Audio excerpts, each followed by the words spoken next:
ঝিনাইদহ 4 আসনের এমপি আনোয়ারুল হক আনার তিনি খুন হয়েছেন কলকাতায়, এবং এরপর অনেক খবর বেরিয়েছে, আপনারা সবই জানেন, এগুলো নতুন করে আলোচনা কিছু নাই। আমার কাছে একটা বিষয় খুব আশ্চর্য লাগে যে এমপি আনার খুন হয়েছেন, এবং তার পরিবারের পক্ষ থেকে আমি দেখেছি যে তার মেয়ে ডরিন, তিনি খুবই উচ্চকণ্ঠ এবং তিনি অনবরত পিতৃ হত্যার বিচার চেয়ে আসছেন, এবং তিনি ফেসবুকে স্ট্যাটাস দেন। তিনি বাবার যে অভাব, সে অভাব অনুভব করেন। বাবাকে যে তিনি কত ভালোবাসতেন, এবং আমার মনে হয় তিনি একমাত্র সন্তান, মানে বাবাকে খুবই মিস করেন। এবং তিনি কলিকাতায়ও যেতে চেয়েছিলেন, কিন্তু ভিসা জটিলতার কারণে হয়তো এখনো যাওয়া হয়নি। তো আমরা সবসময় তার মেয়েকেই দেখি, কিন্তু এমপি আনারের স্ত্রী আসলে কোথায়? এমপি আনার স্ত্রীকে আমরা একবারও দেখিনি। কেন তিনি গণমাধ্যমের সামনে আসেন না? কেন তিনি স্বামীর ব্যাপারে মুখ খুলতেছেন না?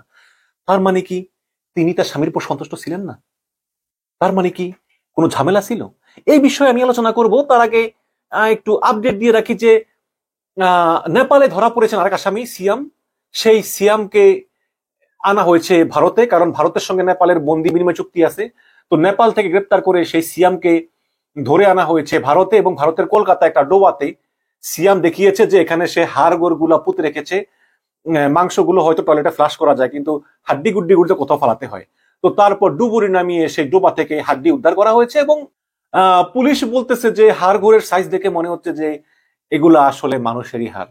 তারপরেও ফরেন্সিক টেস্টের আগে পর্যন্ত বলা যায় না নিশ্চিত করে যে এটা এমপি আনারের হাড় কিনা। তবে পুলিশের আশাবাদী যে এটা এমপি আনারের হাড়। এবং আরেকটা আপডেট রয়েছে, এটা হচ্ছে যে এই ঘটনায় কিন্তু, এই ঘটনার মূল চক্রই কিন্তু হচ্ছে বাংলাদেশের সব আওয়ামী লীগ জড়িত, আর ভারতের কিছু স্বর্ণ ব্যবসায় জড়িত। আজকে প্রথম আলো একটা খবর দিয়েছে, খবরে বলেছে যে এমপি আনার হত্যার রহস্য নিয়ে প্রথম আলোর প্রধান শিরোনাম, খুনের পর আওয়ামী লীগ নেতার ফোনে ছবি পাঠানো হয়। প্রতিবেদনে বলা হয়েছে যে কলিকাতায় খুনের পর সংসদ সদস্য আনোয়ারুল আজিমের ছবি পাঠানো হয় ঝিনাইদহ জেলা আওয়ামী লীগের নেতা কাজী কামালের মুঠোফোনে। প্রথমে আনারকে চেতনানাশক প্রয়োগ করা হয়, মানে ওই যে ক্লোরোফর্ম দেওয়া হয় আর কি। এরপর বালিশ চাপা দেওয়া হয়। তারপর তার সম্পূর্ণ পোশাক খুলে উলঙ্গ করে ছবি তোলেন খুনিরা। সেই ছবি হোয়াটসঅ্যাপের মাধ্যমে পাঠানো হয় এই ঝিনাইদহ জেলা আওয়ামী লীগ নেতা কাজী কামালের মুঠোফোনে। চরমপন্থী নেতা শিমুল ভুইয়া আওয়ামী লীগ নেতা কামালের কাছে ওই ছবি পাঠিয়েছেন বলে প্রথম আলো জানিয়েছে। খুনের পরিকল্পনা বাস্তবায়নের সঙ্গে যুক্ত ছিলেন শিমুল। তিনি অপরাধ স্বীকার করে ঢাকার আদালতে জবানবন্দি দিয়েছেন। আদালতে দেওয়া 164 ধারার জবানবন্দিতে ঝিনাইদহ আওয়ামী লীগ নেতা কাজী কামালের নাম এসেছে। এদিকে আনার খুনের ঘটনায় ঝিনাইদহ জেলা আওয়ামী লীগ নেতা কাজী কামালকে জিজ্ঞাসাবাদের জন্য গতকাল রোববার 7 দিনের রিমান্ডে চেয়েছে ডিবি। তো দেখেন, এই পুরো আওয়ামী লীগে কিন্তু জড়িত। এদিকে স্বামী হত্যাকাণ্ডের প্রায় 3 সপ্তাহ পার হয়ে গেলেও এই এমপি আনারের স্ত্রী ইয়াসমিন ফেরদৌস, তিনি কিন্তু এখন পর্যন্ত কোনো বক্তৃতা, বিবৃতি, গণমাধ্যমে কোনো সম্মেলন কিছুই করেননি, এবং তিনি এখন পর্যন্ত কারো কাছে দেখাও দেননি। এর কারণ কি? এ নিয়ে কিন্তু সামাজিক যোগাযোগ মাধ্যমে একটা আলোচনা চলতেছে যে তিনি কেন প্রকাশ্যে আসতেছেন না। তার এত বছরের সংসার, স্বামীটা মারা গেল, তিনি সামনে আসতেছেন না, তিনি তার দুঃখ প্রকাশ করতেছেন না, তিনি প্রতিবাদ করতেছেন না, তিনি তার স্বামী হত্যার বিচার চাইতেছেন না, শুধুমাত্র মেয়েকেই দেখা যাচ্ছে। এটার রহস্যটা আসলে কি?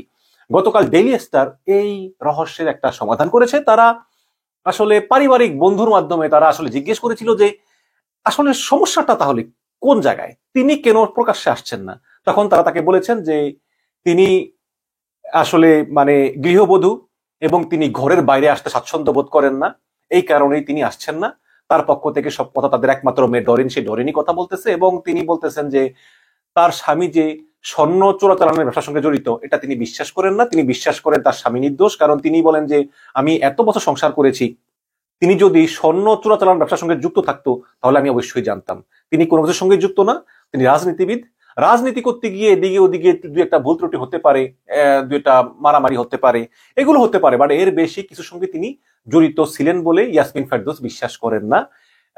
এমপি আনারের স্ত্রী ইয়াসমিন ফেরদৌস মনে করেন যে এমপি আনার সম্পূর্ণ নির্দোষ, এবং তিনিও হত্যাকারীদের বিচার চান। তবে তিনি যেহেতু গৃহবধূ, তিনি ঘর থেকে বের হতে চান না। তো দর্শক, এই হচ্ছে কি ঘটনা। এবং এমপি আনারের হত্যাকাণ্ড নিয়ে আস্তে আস্তে আসলে সবকিছু ক্লিয়ার হচ্ছে যে এটাতে মূলত আওয়ামী লীগের লোকজনই জড়িত, এবং স্বর্ণ চোরাচালান সহ অন্যান্য যেসব অবৈধ ব্যবসা আছে ওইসব ব্যবসা নিয়ে আনারের উপরে তার ক্রাইম পার্টনাররা অনেকদিন থেকে ক্ষিপ্ত ছিল, এবং পরিকল্পনা ছিল তাকে হত্যা করা, এবং অনেক পরিকল্পনা নিয়ে তাকে শেষ পর্যন্ত কলকাতার নিউ টাউনের সঞ্জীবা গার্ডেনে একটা ফ্ল্যাটে তাকে মেরে ফেলে এবং বেশিরভাগই ধরা পড়েছে, এবং যে মূল পরিকল্পনাকারী মাস্টারমাইন্ড যাকে বলে আক্তার, সে আক্তার যুক্তরাষ্ট্রে আছে, তাকেও ফেরত আনার প্রক্রিয়া চলছে। ভালো থাকবেন।